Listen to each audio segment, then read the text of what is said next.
TVC, a TV do Correio da Manhã. Olá, boa tarde, direto dos estúdios da TV Correio da Manhã em Petrópolis. Começa agora o Correio Petropolitano Debate deste dia 30 de maio. Eu sou o Gu Petersen e vamos agora para a nossa edição deste sábado. E como de costume, o programa de sábado vai ser focado apenas nas entrevistas que aconteceram durante esta semana aqui no debate.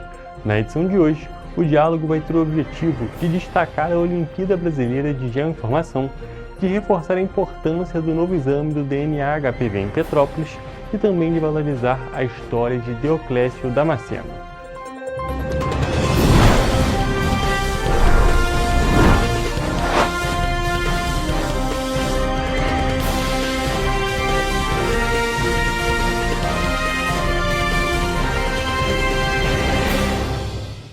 Hoje nós vamos iniciar a nossa edição de um jeito um pouco diferente. Vamos começar com a nossa entrevista. Isso porque estamos aqui ao vivo com Elizabeth Souza, geógrafa, que veio conversar com a gente sobre a segunda edição da Olimpíada Brasileira de Geoinformação. Olá, Elizabeth, tudo bem? Seja bem-vinda ao Correio Petropolitano Debate. Olá, é um prazer enorme estar com vocês aqui novamente esse ano, divulgando a Olimpíada. É um enorme prazer. Um prazer receber você aqui no programa. É claro, muito importante a gente falar sobre os diferentes tipos de educação. Dessa vez a gente vai falar sobre essa Olimpíada Brasileira mais uma vez, dessa vez justamente a segunda edição. Mas antes da gente entrar de fato no assunto da Olimpíada, queria que você se apresentasse para o nosso público. Bom, eu sou Elizabeth Souza, sou professora aqui no Departamento de Geografia da Universidade Federal do Rio de Janeiro. A gente fica aqui no Centro de Ciências Matemáticas e da Natureza, na cidade universitária. O departamento ele desenvolve diversas pesquisas na área de geografia física, geografia humana, geotecnologias. Somos mais de 40 professores e técnicos, muitos alunos desenvolvendo pesquisa, aula, ensino, extensão. E a Olimpíada é um dos projetos de extensão que nós realizamos aqui, aplicado às escolas na rede de ensino básico, tanto escolas particulares quanto escolas públicas, né? Incentivando o uso da geoinformação nas escolas. Qual é justamente o público, quem serão os participantes dessa Olimpíada, mas eu queria também que você explicasse para a gente justamente como ela funciona, o que é de fato essa segunda Olimpíada Brasileira de Geoinformação. Bom, a Olimpíada ela tem o objetivo de incentivar que o docente, junto com seus alunos, adote alguma ferramenta de geotecnologias aliado à geoinformação na transmissão de conhecimento, na produção do conhecimento do dia a dia de sala de aula. Na nossa primeira edição, ano passado, nós focamos num tema base, que era a busca por um olhar dos problemas socioambientais no Brasil. Então, os alunos, eles olhavam, identificavam esses problemas, eles deveriam mapear, fazer uma representação desse problema e, num segundo momento, né, na segunda etapa, apresentar ali seus cenários futuros, soluções e mudanças desses problemas. Na edição desse ano, a gente está focando num tema-chave, que são as redes. Redes essas que podem ser tanto redes de transporte, redes de telecomunicação, redes de energia, de abastecimento de água, enfim. Qualquer tipo de rede que o professor consiga trabalhar em sala de aula dentro do conteúdo que ele naturalmente já vai adotar e abordar com seus alunos, com base na BNCC, e que ele possa aí utilizar uma ferramenta também de geotecnologia, o uso da geoinformação em sua natureza, para trabalhar com esses alunos. A Olimpíada, ela traz basicamente duas etapas, uma focada nesses conceitos, no conteúdo centrado em rede e no que é trabalhado pelo professor em sala de aula, e num segundo momento, a segunda etapa, ela vai adotar esse olhar também para o problema que o aluno identificar e a geração do cenário futuro. Então, a Olimpíada é esse grande exercício de trazer novas ferramentas para o dia a dia de sala de aula, redescobrir novos caminhos que o professor pode fazer e trabalhar com seus alunos, e trazer essa perspectiva que o aluno pode integrar diferentes conteúdos, não só da geografia, da ciência a leitura, a escrita, o português, dentro dessa grande caixa que é a produção de conhecimento nas escolas. Perfeito, Elizabeth. E a gente pode destacar que essas atividades práticas, né, que fogem do comum, fogem daquele dia a dia da sala de aula, elas acabam tendo um ganho muito importante para esses alunos, porque realmente eles conseguem aplicar, conseguem fugir justamente do livro, fugir do caderno, e um ganho é muito significativo para esses alunos por meio dessas atividades, não é mesmo? Isso. É muito gratificante quando a gente percebe que a criança ela consegue fazer ligações, conexões de conteúdos, né? Porque na escola os professores acabam trazendo esses conteúdos, às vezes, de forma isolada, e a proposta da Olimpíada é que, a partir dessas ferramentas, eles consigam integrar esses conteúdos, trazer a partir da junção do olhar, do desenho, da ludicidade, da expressividade que o aluno vai pensar ali e propor, ele consiga integrar isso tudo. E indo além, né, a segunda etapa da Olimpíada, ela propõe justamente ideias, que o aluno tenha uma reflexão sobre aquela questão, no caso esse ano, né, os problemas relacionados às redes, e traga soluções que ele acha que podem ser suficientes, podem atender aquela demanda, utilizem a inteligência artificial na geração dessa solução, ele gerencie isso, eles sejam protagonistas desse processo da solução, né? Essa proposta de solução, dentro do olhar, dentro do cognitivo que eles conseguirem atingir, conforme cada categoria ali de inscrição da Olimpíada. Perfeito, Elizabeth. É até bom a gente falar justamente sobre essas categorias de inscrição, porque essa Olimpíada atinge um público bem amplo. Existe alguma diferença na avaliação? Existe alguma diferença ali no momento? Ou é realmente uma categoria grande que são só selecionados os alunos? Queria que você explicasse para a gente essa Não. parte. As inscrições elas são feitas em 3 categorias principais, que a gente chama de júniores, que são as turmas de sexto e sétimo ano, o master, que são as turmas de oitavo e nono ano, e o que a gente chama de sênior são os alunos do ensino médio. Então, os alunos eles se inscrevem em cada uma dessas categorias. Na primeira etapa, que é uma prova seletiva, são um conjunto de questões dentro dessa temática de rede, dos conteúdos que eles naturalmente já estão dando nas suas turmas. Toda a estrutura da prova, as reflexões, elas são construídas para esse público, né, sexto, sétimo ano, oitavo e nono ano e próprio do ensino médio. Então, tudo é pensado e trabalhado para se adequar a cada grupo dentro ali da produção que eles desenvolvem, que eles vão fazendo em sala de aula. E aí, avançando para a segunda etapa, também a gente tem a conclusão, a construção das propostas de cenários futuros também adequada para cada um desses públicos. As avaliações na segunda etapa vão ser feitas por um grupo de especialistas, professores de universidades e professores da rede pública e privada de escolas que nos apoiam, e cada avaliação é feita de acordo com o universo daqueles alunos, né? O que se espera de competências e habilidades para aquelas turmas. Então, tudo é pensado mesmo dedicado ao cotidiano, né? À vivência deles. Perfeito, Elizabeth. É bom a gente explicar isso justamente para expor para esses possíveis alunos que vão fazer, para expor para esses alunos e para essas pessoas que estão ouvindo sobre justamente essa segunda etapa da Olimpíada, sobre a segunda edição, na realidade, da Olimpíada, que existe toda uma separação, existe todas as categorias, justamente para que seja um ensino justo e seja uma disputa justa também, porque justamente os níveis de conhecimento são diferentes, os conteúdos que são apresentados para cada categoria são distintos. E você aproveitando que você comentou sobre inscrição, queria saber também até quando esses alunos podem se inscrever para essa primeira edição, primeira parte, na realidade, né? Primeira etapa. As inscrições estão encerrando já, a gente vai até o dia 31 agora, é o período de inscrição. Diferente do ano passado, em que a gente já pedia no momento da inscrição a atividade pronta, a inscrição esse ano é apenas uma inscrição. Então, os alunos já podem, hoje, por exemplo, fazer essa inscrição no site da Olimpíada, Olimpíada Brasileira de Informação.com.br. A inscrição é gratuita e aí a gente vai informando e atualizando os alunos, as escolas e os docentes sobre as etapas, né? O prazo das etapas.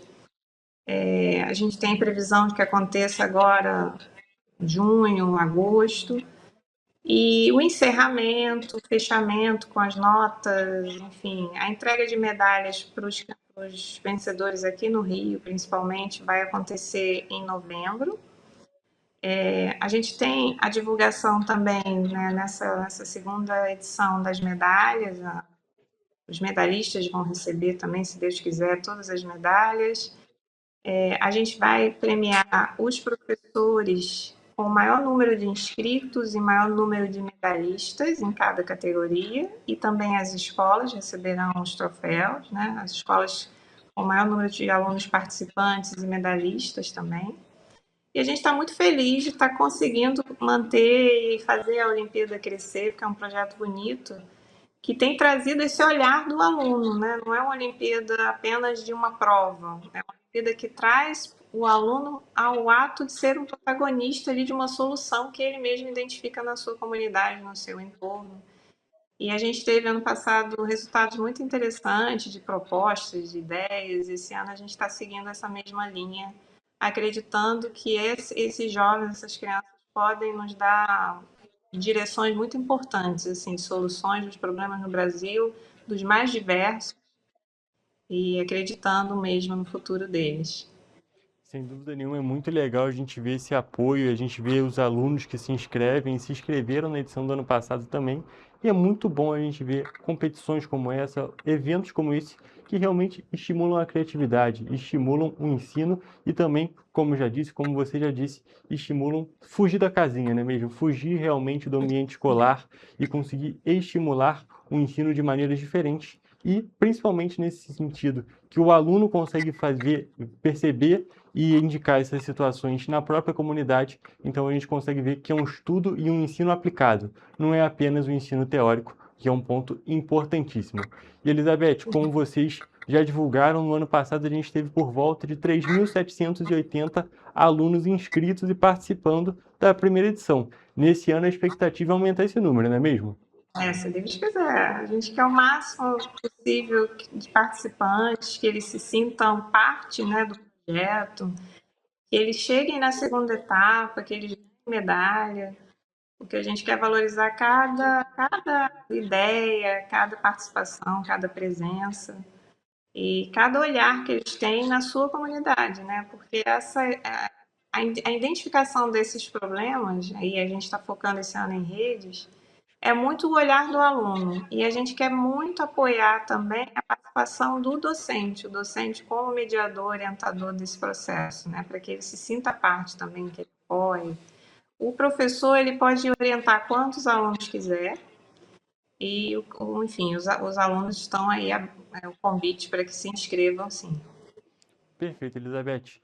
Inclusive, queria, para a gente já poder ir finalizando o nosso bate-papo de hoje, que você falasse a importância, a gente acabou de já destacando algumas vezes, mas só para a gente deixar ainda mais reforçado, a importância desses alunos e desses docentes realmente participarem dessa segunda edição da Olimpíada.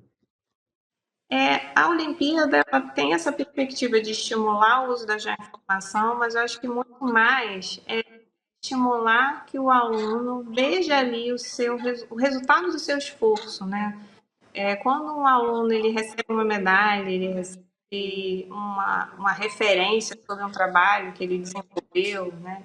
Isso traz uma energia, traz um acreditar a mais, que eu acho que estimula cada vez mais que esse aluno busque conhecimento, que ele se aprimore. A gente tem várias experiências aqui de alunos próximos, assim, que começaram com notas baixas, participaram de uma ou outra atividade, foram crescendo e hoje são referências, são monitores.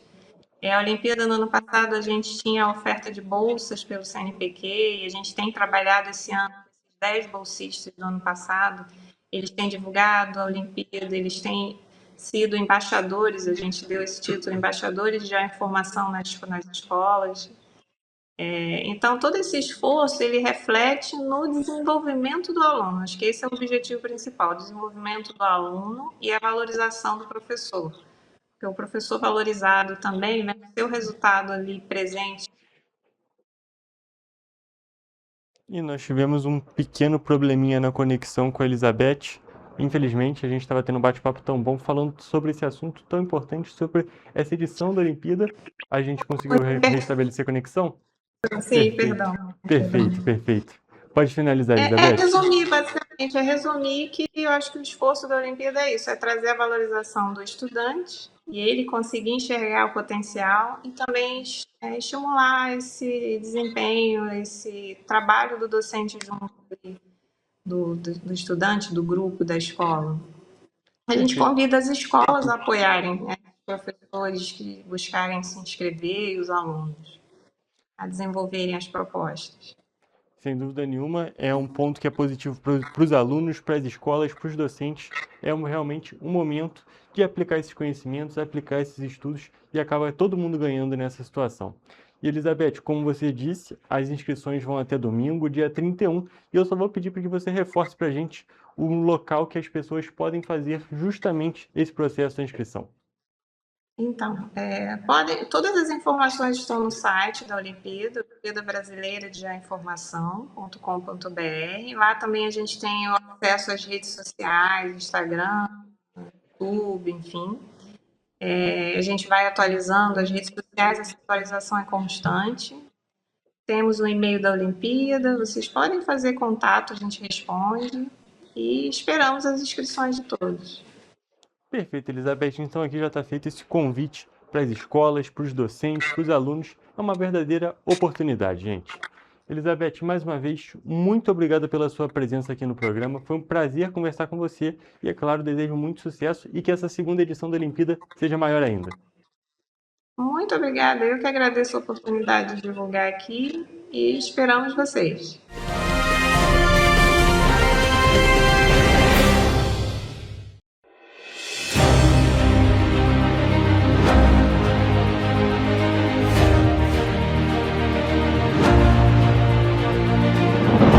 Não é jornalismo de direita, é jornalismo direito. Correio Petropolitano. Tudo que seu jornal não deveria ter deixado de ser. Todos os dias, em uma banca perto de você.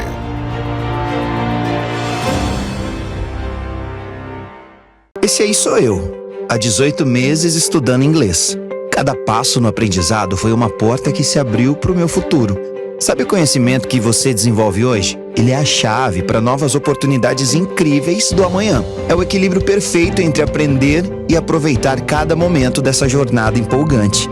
E agora, aqui estou eu, na minha tão sonhada vaga em uma multinacional. O inglês abre portas. Fale Minds. Para ter mais qualidade de vida, conte com a maior rede de academias de Petrópolis. Aqui na Corper, com uma mensalidade, você utiliza todas as unidades: Centro, Bingen, Itamaraty e Itaipava. Com planos a partir de R$ 98,00, a academia oferece ambientes modernos para você cuidar da sua saúde com segurança. Os espaços contam com dezenas de aparelhos de musculação, diversos equipamentos para aeróbico e funcional, além, é claro, de profissionais qualificados e uma extensa grade de aulas coletivas, que inclui dança, bike, jump, wolf fit, step fit, entre outras. Nossas estruturas são equipadas com salas de musculação e aulas coletivas, salas de avaliação física e nutricional, vestiários e estacionamentos amplos. Venha nos fazer uma visita e surpreenda-se! Petrópolis, uma cidade histórica, que agora tem um novo ponto de conexão. O Correio Petropolitano se renovou e leva o que de mais importante acontece na cidade, de maneira mais ágil e acessível. Acesse as notícias de Petrópolis de maneira rápida e prática, onde quer que você esteja. Fique por dentro dos acontecimentos da cidade, da política, da cultura e muito mais. Correio Petropolitano. A informação de qualidade a um clique de distância. Acesse www.correiopetropolitano.com.br.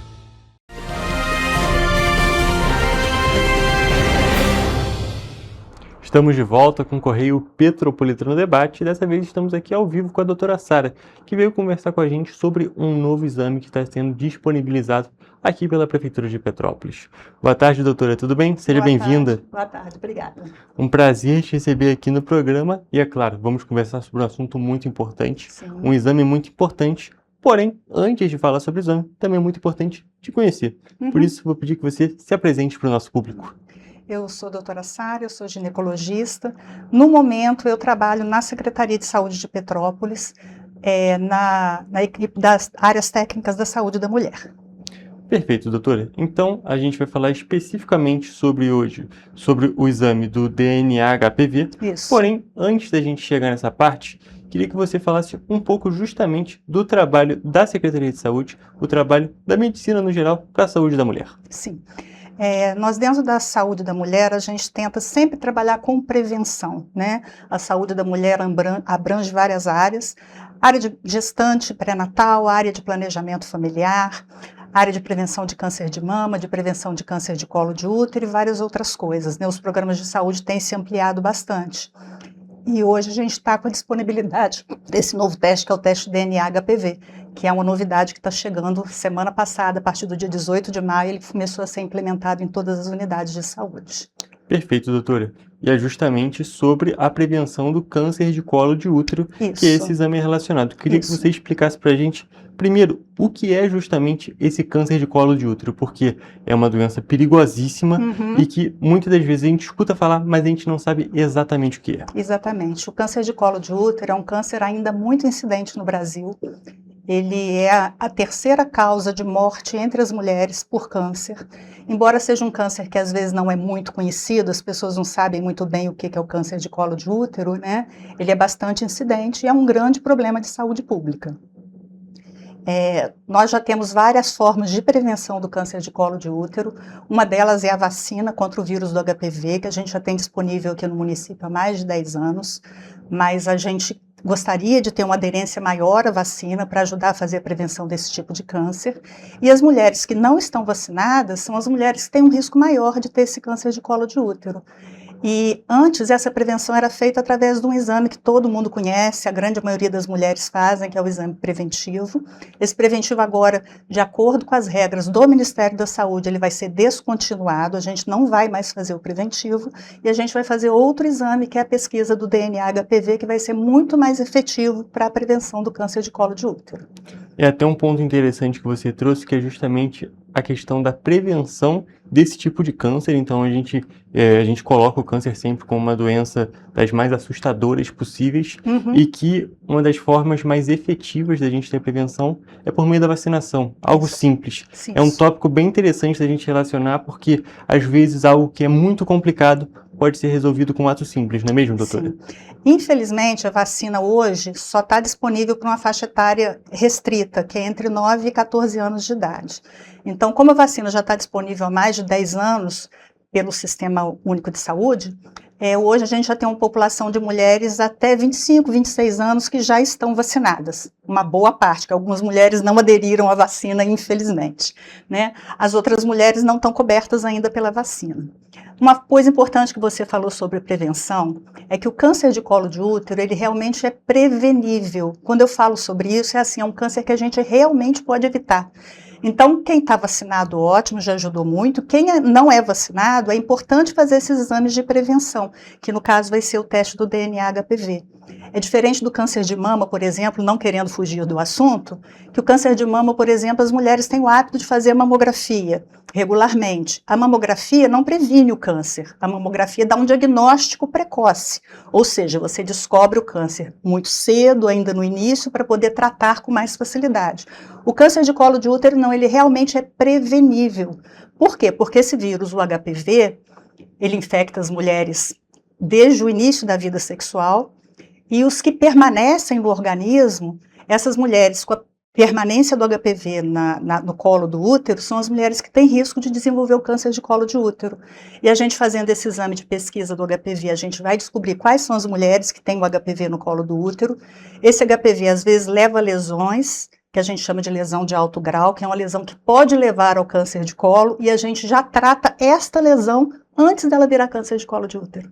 Então, se a gente tiver com toda a prevenção feita direitinho, não vai ter mulher com câncer de colo de útero. E, infelizmente, a gente vem lutando com isso há muito tempo, sempre o preventivo, agora há algum tempo atrás a vacina, e mesmo assim a gente tem um número enorme de mulheres ainda morrendo por câncer de colo de útero. É uma situação muito triste, Sim. principalmente por conta desse tópico da evitabilidade. Exatamente. É uma situação completamente Exatamente. evitável. Era um câncer que não era para existir e ainda mata muitas mulheres. É realmente uma situação muito triste, muito complicada, mas que ainda bem que vão existindo, vão sendo criadas novas maneiras de a mulher que não conseguiu fazer essa vacinação, dando aqui o exemplo de Petrópolis, ainda consegue fazer essa identificação posteriormente para depois fazer esse tratamento preventivo para justamente evitar essa doença que é tão complicada. Isso. E doutora, você citou que a antiga maneira que era feito o exame vai ser descontinuada no Isso. sistema de saúde. Isso. Eu queria que você explicasse para a gente como é que funciona essa nova maneira. Quais são, na realidade, as diferenças entre esses dois tópicos? As grandes vantagens, né, que vão ser. Então, o preventivo antigo, ele já detectava a lesão presente no colo do útero. Então, às vezes, quando a gente detectava que a mulher estava com a lesão, às vezes já era um pouco tarde para realmente fazer o tratamento preventivo completo, ou a lesão já estava muito grande, dificultava o nosso tratamento. Então, com isso, a gente atrasava o diagnóstico.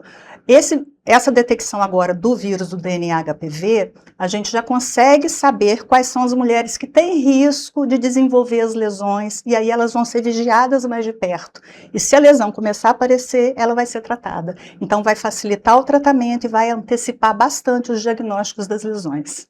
E um outro ponto interessante é justamente entender como é que funciona esse tratamento, porque, é claro, o trabalho preventivo na realidade, da vacina, é algo que a gente já entende. E como é que funciona esse tratamento depois dessa possível identificação? Então, o vírus, como todos os vírus, aliás, a grande maioria dos vírus, não existe um tratamento específico para ele, não existe um antibiótico que mata, por exemplo, né? Então, a gente depende que a própria imunidade da paciente venha fazendo o combate ao vírus, né? Na realidade, a gente sabe que, uma vez iniciada a vida sexual, cerca de 80% a 90% das mulheres, em algum momento da vida, vão ter contato e vão ser infectadas pelo vírus do HPV. Só que a grande maioria dessas mulheres desenvolve imunidade, mesmo as que não foram vacinadas. As que foram vacinadas têm uma imunidade mais rápida, mas a grande maioria das mulheres vai desenvolver essa imunidade e essa imunidade vai combater o vírus e o vírus vai desaparecer do organismo. O risco são aquelas mulheres em que o HPV permanece. E ele fica, e por anos, 5 anos, 10 anos, 20 anos ali quietinho no organismo, até que ele começa a produzir as lesões, e essas lesões têm o risco de evoluir para câncer. Fazendo esse teste do DNA HPV, a gente já vai identificar quais são as mulheres que estão com vírus presente no organismo, tá? E aí, na realidade, embora a gente não tenha remédio para dar para esse vírus, a gente vai cuidar dessa paciente, dando dicas para que ela melhore a imunidade dela, né? Algumas coisas são muito importantes, como uma boa alimentação, suspender tabagismo, porque o tabagismo age muito contra a imunidade contra o vírus. E essa paciente vai ser vigiada com exames mais próximos, não só a pesquisa do DNA HPV, como também a análise das células do colo do útero. Tem um outro exame chamado colposcopia, que também é disponibilizado pelo município para localizar e verificar se a lesão existe. E se a lesão existe, aí a lesão precisa ser retirada. É um pequeno procedimento cirúrgico para fazer a retirada da lesão quando a lesão está presente. Isso tudo antes que a mulher tenha o câncer, né? Uma vez retirada a lesão, a paciente vai ficar curada e não tem risco de desenvolver o câncer depois. Perfeito, doutor. É bem interessante a gente poder entender, porque muitas das vezes algo que fica só vai ser o tratamento, as pessoas não conseguem justamente ter noção da importância e da facilidade, não é mesmo? Nesse ponto eu acho que a gente pode destacar justamente a facilidade, que são exames pouco incisivos, são exames necessários e que justamente podem salvar diversas vidas. Exatamente. E um outro ponto que a gente precisa destacar, é um ponto importante destacar sempre que a gente fala de saúde, é justamente a questão da ligação entre imunidade e alimentação. É algo também que é extremamente simples de ser resolvido. É claro, muitas das vezes a gente pode ter alguma especificidade da pessoa, mas ainda assim a alimentação está completamente ligada ao bem-estar da pessoa. Bons hábitos de vida, né? A boa alimentação, atividade física, tudo isso ajuda bastante ao sistema imunológico. Tá? Sem dúvida nenhuma, doutora. E é um ponto muito interessante, porque isso a gente está falando de gripe, a gente está falando nesse sentido agora de um vírus mais complicado que pode gerar um tipo de câncer. Então, é tudo relacionado e é um tópico que muitas das vezes a gente não dá tanta atenção, mas precisa ser olhado com mais carinho pela população. A população realmente precisa tomar mais cuidado nesse sentido e se cuidar melhor, né? Tomar mais cuidado nesse sentido de se cuidar melhor. Sim. E eu queria aproveitar o momento para fazer um chamamento às mulheres petropolitanas, né? Porque, assim, quando se avalia o antigo programa da coleta do preventivo, que sempre funcionou aqui no município, uma das causas que a gente observa que não faz com que o programa funcione no sentido da gente conseguir reduzir a nossa taxa de câncer de colo de útero é que muitas mulheres não procuram o posto de saúde para fazer o preventivo. Na realidade, a gente tem umas que fazem toda hora, algumas que nem têm indicação de estar fazendo, tem menos tempo que fizeram o último, ainda não está na hora de fazer, mas elas querem fazer de novo. Mas a gente tem aquelas mulheres que nunca vão ao posto de saúde colher preventivo. E aí essas mulheres são as que têm mais risco, porque elas não estão sendo vistas, elas não estão sendo vigiadas. Então esse momento é o momento da gente fazer a chamada para essas pacientes, né? Nós agora temos um exame novo, é um exame que dá muita fidelidade no resultado. Então se você não tem o vírus do HPV, você pode ficar tranquilo, e esse exame só precisa ser repetido depois de 5 anos. E, por outro lado, se você tem o vírus presente, você vai ser vigiada e cuidada para não ter o risco do desenvolvimento do câncer, né? Então, a gente pede que essas mulheres que estejam na faixa etária, esse exame precisa ser feito nas mulheres entre 25 e 64 anos de idade. Se você nunca fez preventivo, ou há mais de 3 anos não faz, e está na faixa entre 30 e 49 anos, são as mulheres que a gente quer buscar primeiro, porque essa faixa é a faixa etária onde o câncer se desenvolve com maior frequência. Então, são as mulheres que estão em maior fator de risco, elas não foram vacinadas ainda, né? E geralmente é a idade em que a mulher está ocupada, tem filho pequeno, tem que trabalhar e com isso ela acaba não cuidando de si. Então é muito importante para que esse programa dê certo, que essas mulheres que há muito tempo não vão ao posto de saúde fazer seus exames, que elas compareçam para fazer a coleta desse exame. Perfeito, doutor. Então está aqui, não é nenhum convite, é a convocação realmente. É uma convocação essa. E nós temos essa faixa etária prioritária, que foi orientada pelo Ministério da Saúde, que a gente priorize os exames nas mulheres entre 30 e 49 anos de idade. É claro que se você tiver acima de 25 e menos de 64, você vai ter o seu exame colhido. Abaixo de 25 anos de idade não tem indicação de fazer esse exame, tá? Porque são mulheres que na grande maioria delas já estão vacinadas. Os homens também já estão vacinados, porque essa vacina pega meninos e meninas, então é uma faixa etária em que o vírus circula menos. E esse vírus, para trazer alguma lesão, ele tem que persistir no organismo por muitos anos. Então, se a partir dos 25 anos você tem o vírus, ok, você vai ser vigiada. Mas antes dos 25, a gente não precisa temer, porque a sua imunidade está funcionando e vai eliminar o vírus. Se não eliminar, a partir dos 25 a gente detecta, tá? Perfeito, doutor. Então já está feita essa convocação, tanto para esse exame, para justamente esse público prioritário nesse primeiro momento, mas também de todo esse público entre 25 e 64 anos. Isso. E também fica o convite e também a convocação para os pais levarem seus filhos para fazerem justamente essa vacinação, que também é um tópico muito importante. E é claro, ninguém quer ver o filho doente. Então é muito importante que o pai faça a vacinação nesse momento inicial ainda. E nós estamos com tudo isso disponível na rede, tá? Assim, tem vacina disponível, então você pode procurar a unidade de saúde que você vai conseguir ser vacinado. E o teste de DNA HPV está sendo distribuído em todos os postos de saúde, então o posto de saúde mais próximo da sua casa vai ter o teste disponível, né? Então, assim, está amplamente distribuído no município. Perfeito, doutora. Agora, só para a gente poder finalizar nossa entrevista, finalizar nossa conversa, quero saber de você, uma pessoa que já está incluída nesse ambiente da medicina, já trabalha com essa questão da saúde da mulher há alguns anos, como que você enxerga a importância justamente da adoção desse novo exame dentro do Sistema Único de Saúde aqui do município? Eu acho que a gente está sendo beneficiado por essa implantação, né? Na realidade, está tudo muito recente. O programa do Ministério da Saúde, que implementou o rastreamento do câncer de colo através desse exame de DNA HPV, foi publicado no ano passado. E, a princípio, só 5 estados no Brasil foram beneficiados com a disponibilidade desse exame. O Rio de Janeiro foi um dos estados. E ainda não são todas as cidades do estado que estão com esse exame disponível.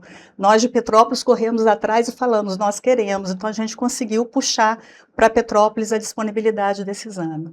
Esse exame é um exame que, a princípio, ele é muito mais caro do que o preventivo antigo. Mas se a gente fizer corretamente, todas as mulheres buscarem, a gente vai ter um benefício muito grande. Então, o Estado e o município acharam que realmente vale muito a pena a gente investir, né? E a gente espera que as mulheres também valorizem o exame que a gente está disponibilizando para elas, que realmente vai ser bastante importante. Perfeito, doutora. Vou agradecer a sua presença aqui no programa. Foi um prazer te receber e, é claro, prazer também conversar sobre esse assunto tão importante. Muito obrigada.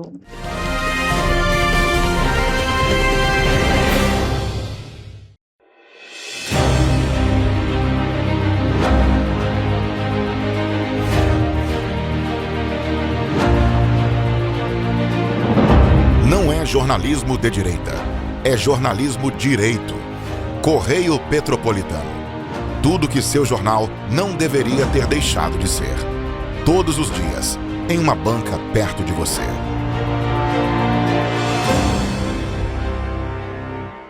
Esse aí sou eu, há 18 meses estudando inglês. Cada passo no aprendizado foi uma porta que se abriu para o meu futuro. Sabe o conhecimento que você desenvolve hoje? Ele é a chave para novas oportunidades incríveis do amanhã. É o equilíbrio perfeito entre aprender e aproveitar cada momento dessa jornada empolgante. E agora, aqui estou eu, na minha tão sonhada vaga em uma multinacional. O inglês abre portas. Fale Minds. Para ter mais qualidade de vida, conte com a maior rede de academias de Petrópolis. Aqui na Corper, com uma mensalidade, você utiliza todas as unidades: Centro, Bingen, Itamaraty e Itaipava. Com planos a partir de R$ 98,00, a academia oferece ambientes modernos para você cuidar da sua saúde com segurança. Os espaços contam com dezenas de aparelhos de musculação, diversos equipamentos para aeróbico e funcional, além, é claro, de profissionais qualificados e uma extensa grade de aulas coletivas, que inclui dança, bike, jump, wolf fit, step fit, entre outras. Nossas estruturas são equipadas com salas de musculação e aulas coletivas, salas de avaliação física e nutricional, vestiários e estacionamentos amplos. Venha nos fazer uma visita e surpreenda-se! Petrópolis, uma cidade histórica, que agora tem um novo ponto de conexão. O Correio Petropolitano se renovou e leva o que de mais importante acontece na cidade, de maneira mais ágil e acessível. Acesse as notícias de Petrópolis de maneira rápida e prática, onde quer que você esteja. Fique por dentro dos acontecimentos da cidade, da política, da cultura e muito mais. Correio Petropolitano. A informação de qualidade a um clique de distância. Acesse www.correiopetropolitano.com.br.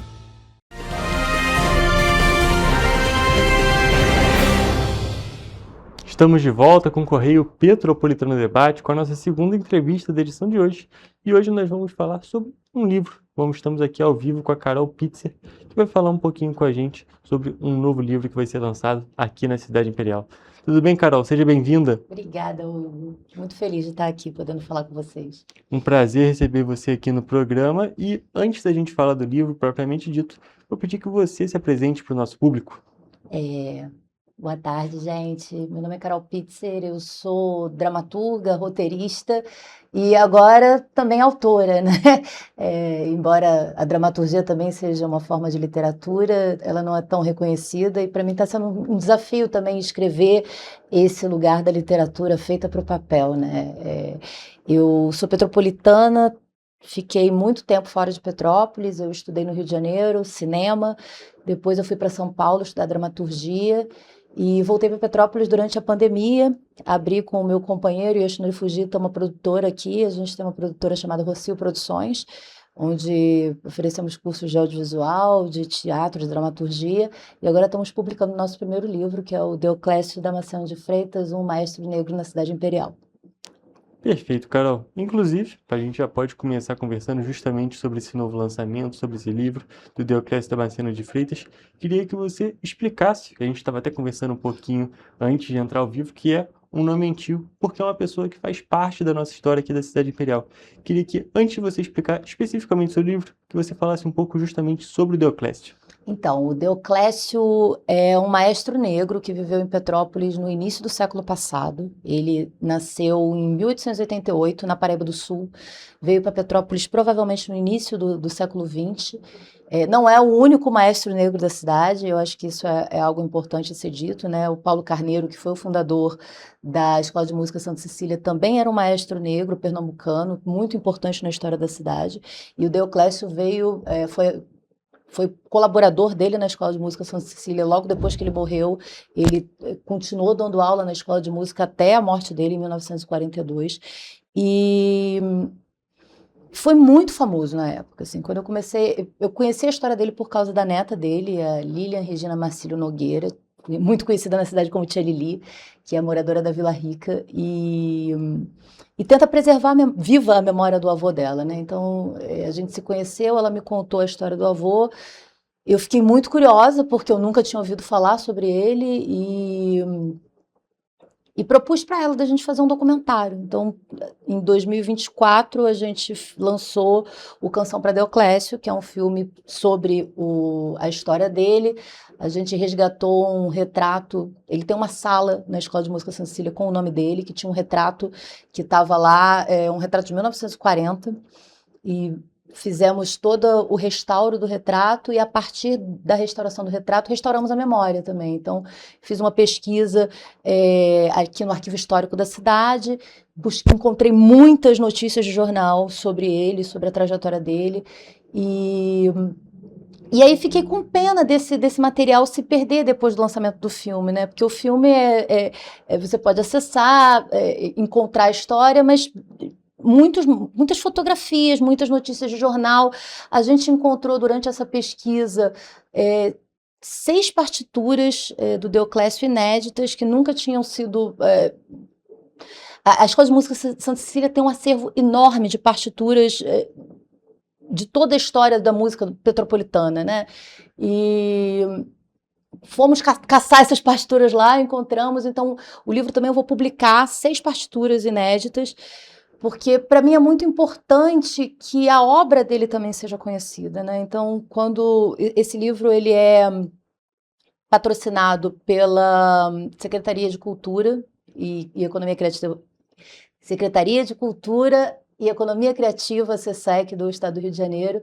Ele foi aprovado num edital chamado do Rio RJ, um edital de literatura, e uma das coisas que eu fiz muito questão de fazer foi colocar essas partituras como parte do livro, para que as pessoas possam acessar o trabalho dele, né? Conhecer a música que ele escrevia. Exatamente, ter o acesso não apenas à história, que é claro, é muito significativa, mas também ao trabalho, à arte que ele produzia. Exatamente. E eu acho que você já trouxe um ponto que já mostra muito de quem foi Deoclésio, porque a Escola de Música Santa Cecília, o papel que ele teve na Escola de Música Santa Cecília, que ainda é uma parte da arte muito relevante do município de Petrópolis até hoje.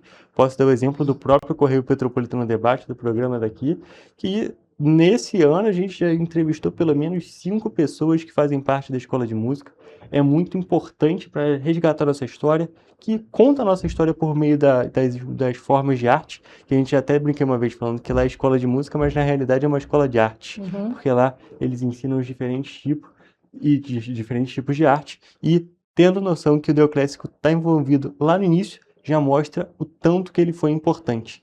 E eu acho que você já começou a trazer um spoilerzinho do livro pra gente. É claro, a parte da história, querendo ou não, já era um pouco mais esperada, mas também essa parte e ter essa possibilidade de demonstrar o trabalho dele é um ponto que traz um ganho muito grande para a obra, não é mesmo? Sim, imagina a gente falar de um pintor e você não ter acesso à pintura que ele produz, você falar de um diretor de cinema e você não vê os filmes que ele produz, um fotógrafo e não vê as fotografias.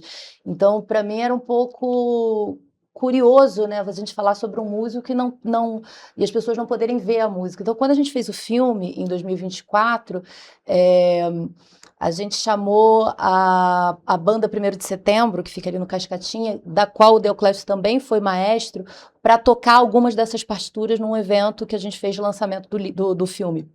E foi muito legal ouvir as músicas, né? Porque eu não entendo nada de música. Não, eu sou das palavras. Eu adoro música, mas não sei ler uma partitura.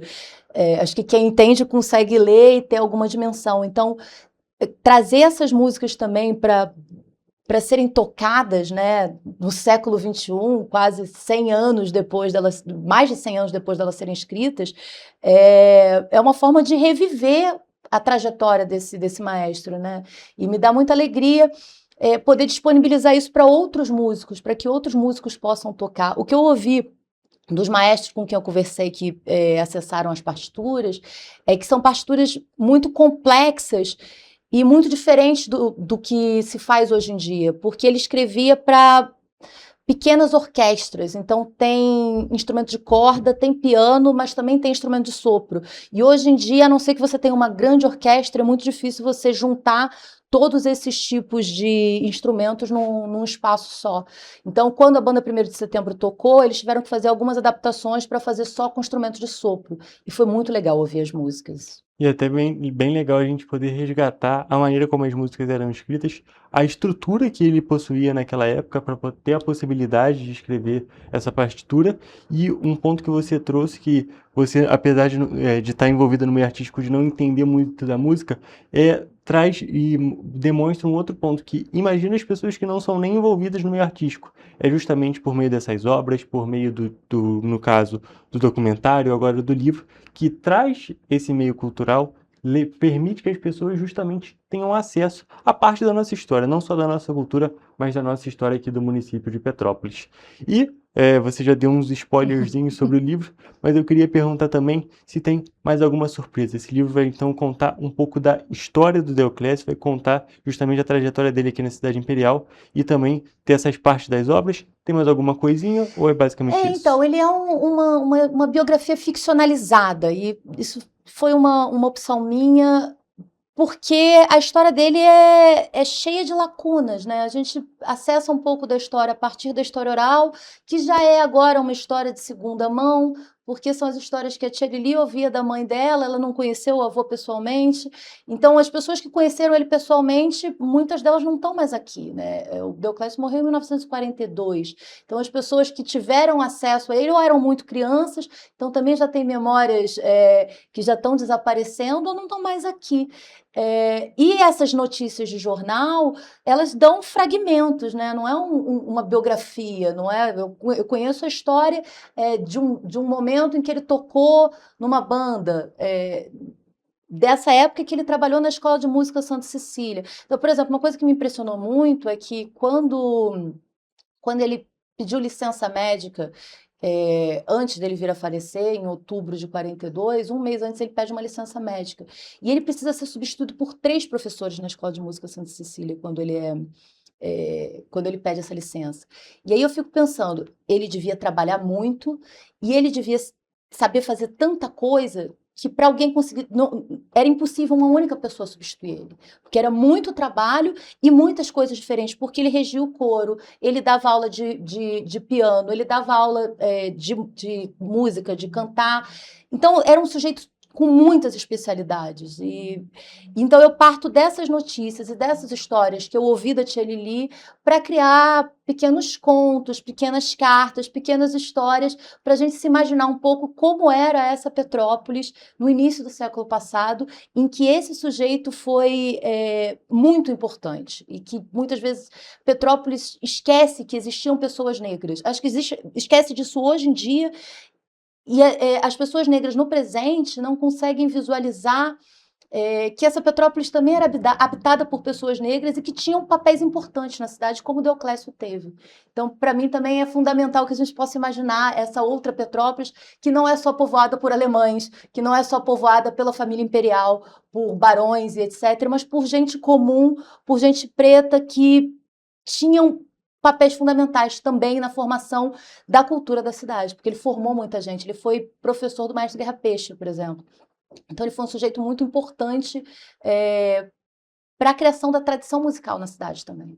Perfeito, é um ponto importantíssimo que você traz, porque justamente consegue nos levar para uma outra Petrópolis, para uma Petrópolis que já existiu e consegue ter essa representatividade, consegue finalmente representar Petrópolis como era de verdade. Não apenas nos pontos que a gente acaba tendo as festas, nos pontos que são importantíssimos também, a gente não vai desmerecer em momento algum a nossa cultura e a nossa história, mas também entender que é muito mais do que a gente pensa e é muito mais do que muitas das vezes é divulgado.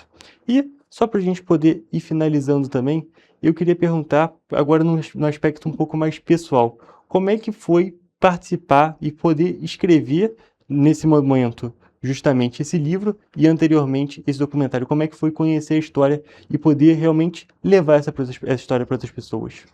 Eu sinto que é um pouco um papel de reparação histórica, sabe? Eu sei que eu sou uma pessoa branca, petropolitana, com um sobrenome alemão, e não é culpa minha, não fui eu que pessoalmente, né, que apaguei a história da população negra, mas eu sinto que pessoas como eu fizeram isso. Então, é um pouco a minha função reparar isso, trazer de volta essa história que foi invisibilizada durante quase um século e que teria desaparecido se não fosse a neta do Deoclésio insistindo em contar essa história para todas as pessoas que ela conhece e fazendo com que a história dele não desaparecesse, né? Então, para mim foi muito gratificante encontrar com essa história e poder utilizar as coisas que eu aprendi ao longo da vida para recontar essa história e fazer com que ela chegue a mais pessoas.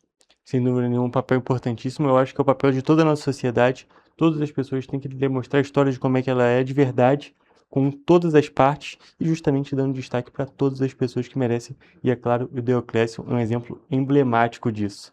E Carol, só para a gente poder finalizar agora de fato a nossa conversa, vale destacar que o livro ainda vai ser lançado com 2 eventos. Um primeiro no dia 17 e um outro no dia 20 de junho, não é mesmo? Exatamente. No dia 17 de junho, a partir das 18 horas, lá no Centro de Cultura, a gente vai exibir o documentário Canção para Deoclésio, a partir das 18 horas.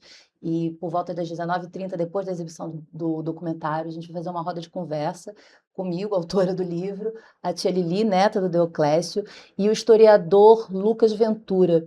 Então, vamos falar um pouco sobre esse processo de invisibilização da população negra na cidade e depois vamos fazer uma mesa de autógrafo. Então, todos convidados. O livro vai estar disponível para venda no dia do lançamento, mas ele vai estar disponível gratuitamente em versão de e-book e audiolivro no site da Rocio Produções. Então, também quem quiser conhecer um pouco mais da história do Deoclésio, a gente já tem um lugar na página, que é rocioproduções.com.br/Maestro Deoclésio, onde já estão as partituras lá disponíveis para quem quiser acessar, baixar, imprimir, tocar as músicas do Deoclésio. A gente vai adorar se isso acontecer. Se vocês tocarem, marca a gente também, porque vai ser um prazer enorme. E no dia 20 de junho, também aqui em Petrópolis, no Espaço Cultural Comunitário Maestro Deoclésio Damasceno de Freitas, que fica na Vila Rica e é gerido pela tia Lili, a neta do Deoclésio. A gente vai fazer um lançamento a partir das 16 horas, com uma roda de conversa entre eu, tia Lili, e a historiadora Roberta Gregório, também com uma mesa de autógrafos depois. Então, estão todos convidados a comparecer. Inclusive você, Hugo. Perfeito, Carol. Muito obrigado pelo convite. Fica o convite para toda a nossa população. E é até bom a gente destacar que vão ter esses 2 eventos, que vão ter todo esse destaque para o livro, vai ter a possibilidade aqui no Centro de Cultura justamente poder ver esse documentário também. E é muito bom a gente destacar também como essa história é acessível, tanto por meio lá justamente do Centro de Cultura na realidade não, do Espaço Cultural do Vila Rica, e também por meio do site da Rocio Produções, onde vai ter acesso também a justamente as versões digitais, que justamente assim, de maneira gratuita, as pessoas conseguem ter esse acesso maior ainda a essa parte da nossa história que precisa ser destacada. Carol, muito obrigado por esse bate-papo, foi um prazer te receber aqui e também, é claro, um prazer conversar sobre a história do Deoclésio. Eu que agradeço. E, gente, com essas informações, eu encerro a nossa entrevista de hoje e também a edição do Correio Petropolitano Debate. Muito obrigado pela sua audiência e até a próxima.